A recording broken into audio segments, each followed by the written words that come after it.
Hello friends. Today we will be discussing the Lok Sabha or the lower chamber of the Indian Parliament. The House of the People is commonly known as the Lok Sabha. It is the lower house or the popular chamber of the Indian Parliament. The members of the Lok Sabha are elected directly by the people. Unlike many other constitutions of the world, the total number of members in the Lok Sabha has to be elected or has been fixed by the Constitution of India. Originally, this number was fixed at 500.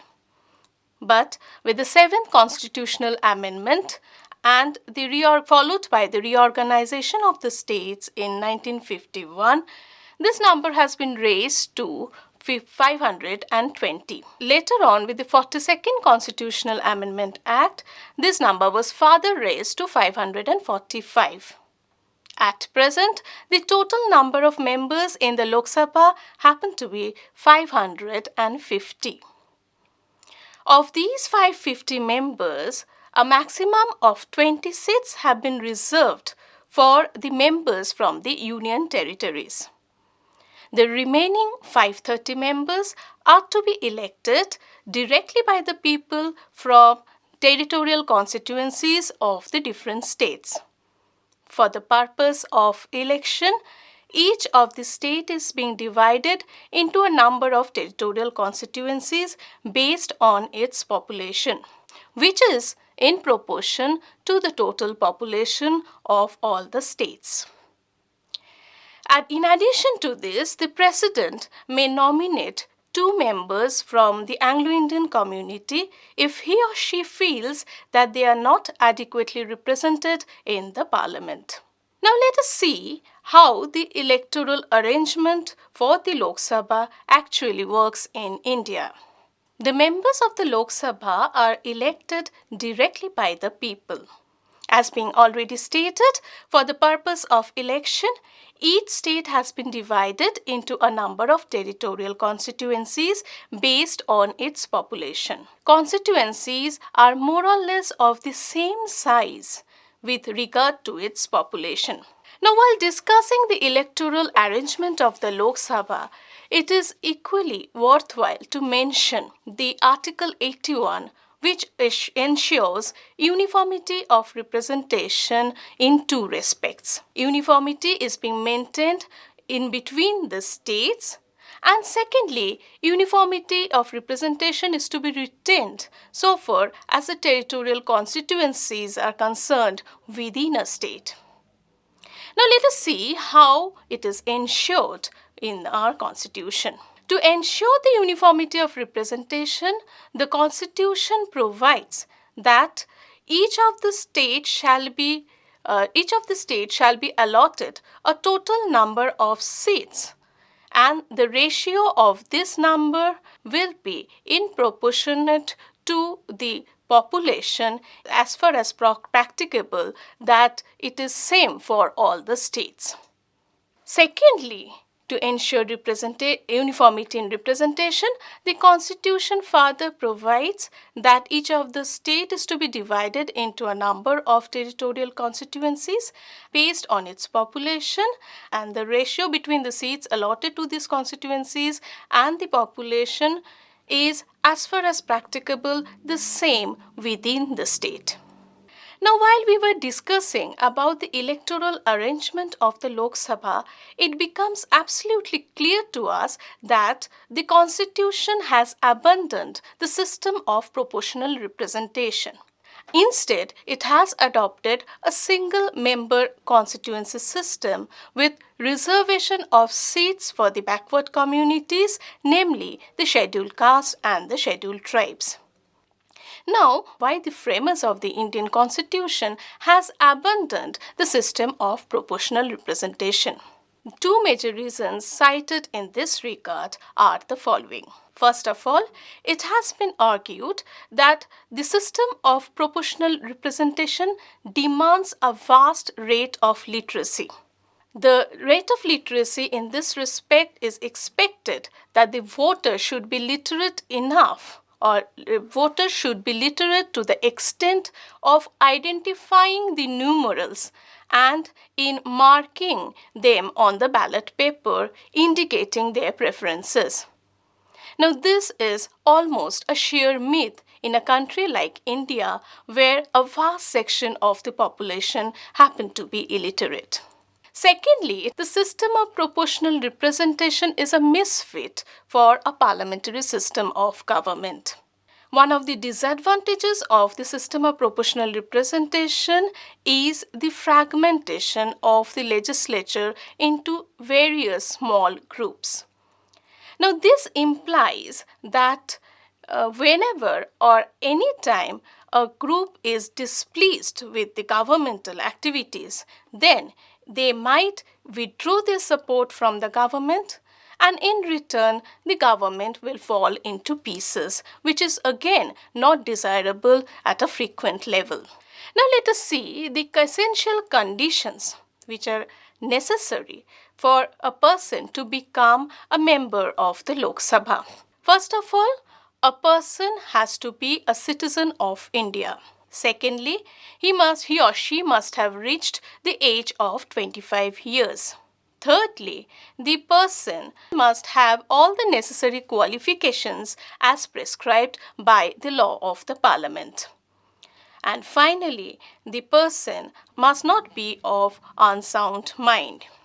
Now, when the essential qualifications are being mentioned in the Constitution, it is well understood that the criteria for disqualifications would be mentioned as well. Let us examine the conditions when a member of the parliament can be disqualified. First of all, no person can become members of both the houses of the parliament or both the parliament and that of the state legislature. Secondly, it has been pointed out that if a member remains absent for more than a period of 6 weeks without prior permission of the House, then the person is liable to be disqualified. Thirdly, if a person occupies an office of profit under the government of union or of the state government, shall be liable to be disqualified. And finally, if the person voluntarily accepts the citizenship of any other country. Now, in pursuance with the qualifications as being mentioned above, or in pursuance with the Article 372, which dealing with matters on election, the Representation of People's Act of 1951 laid down certain essential criteria for disqualification of a membership. First of all, a member must not have been found guilty by a court or an election tribunal of certain election of offences or corrupt practices in the election. Secondly, he must not have been convicted by a court of any offence and sentenced to imprisonment for more than 2 years. Thirdly, he must not have failed to lodge an account of his election expenses within the stipulated time and in the manner as prescribed by the law. Fourthly, he must not have been dismissed for corruption or disloyalty from government services. Fifthly, he must not be a director or a managing agent, nor hold an office of profit under any corporation in which the government has any financial interest. And finally, he must not have any interest in government contracts, execution of governmental work or service. In fact, it is required for a candidate who wishes to stand for election to the Lok Sabha that he or she must not incur any of these disqualifications at a time of filing his or her nomination papers. Now let us see the term of the Lok Sabha. The normal term of the Lok Sabha is for 5 years. It begins from the date of its first meeting. According to the Constitution of India, the President is empowered to dissolve the Lok Sabha even before the completion of its full tenure. And the action on part of the President cannot be challenged in any court.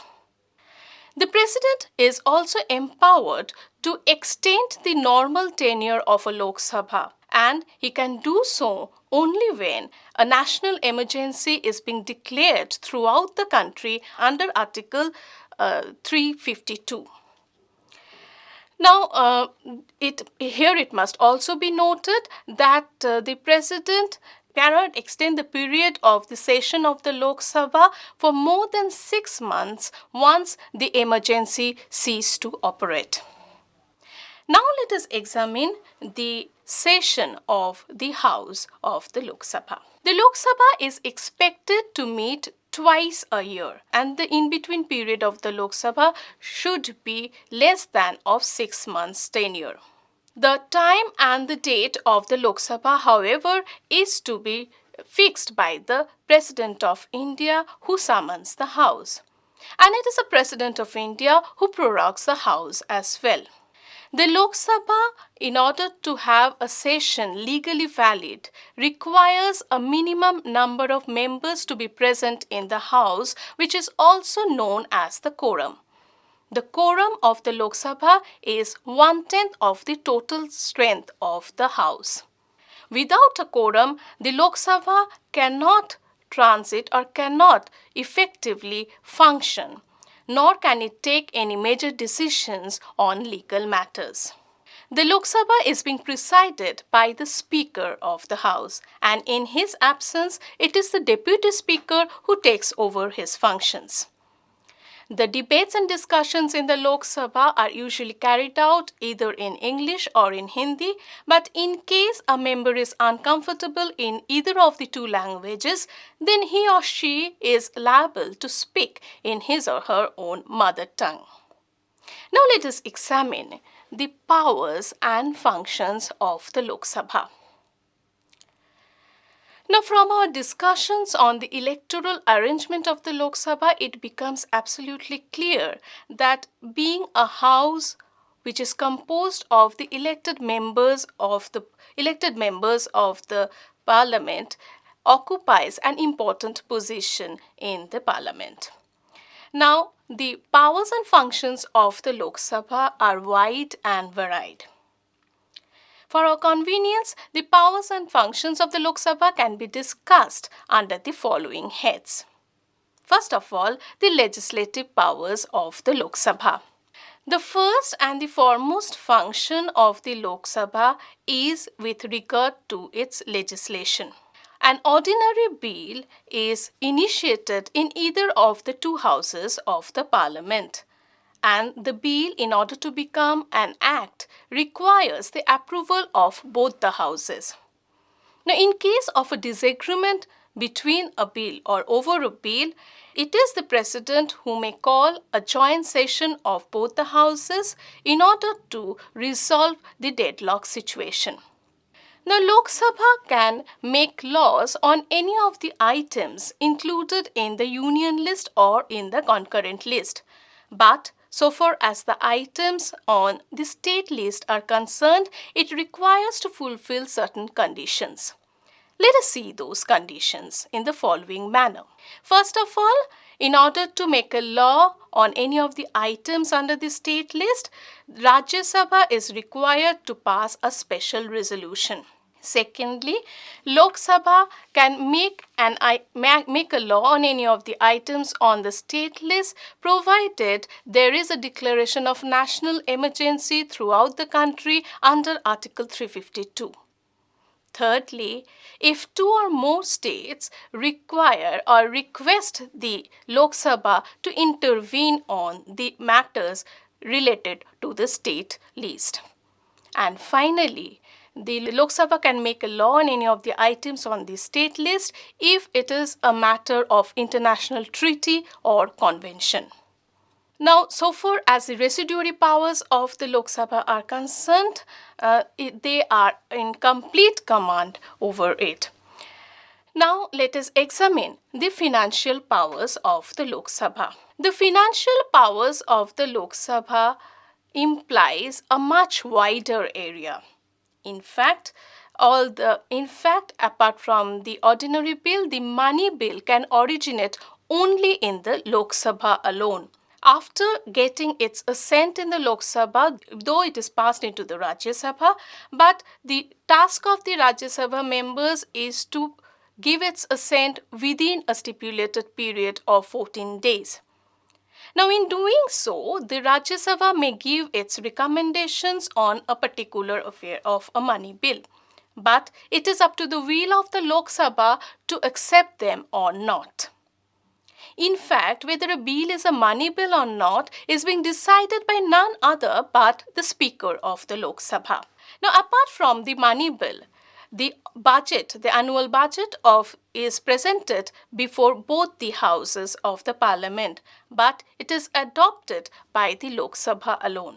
Thirdly, the Rajya Sabha has practically no say with regards to the demands of funds made by the different ministries and the departments, as this is the exclusive domain of the Lok Sabha.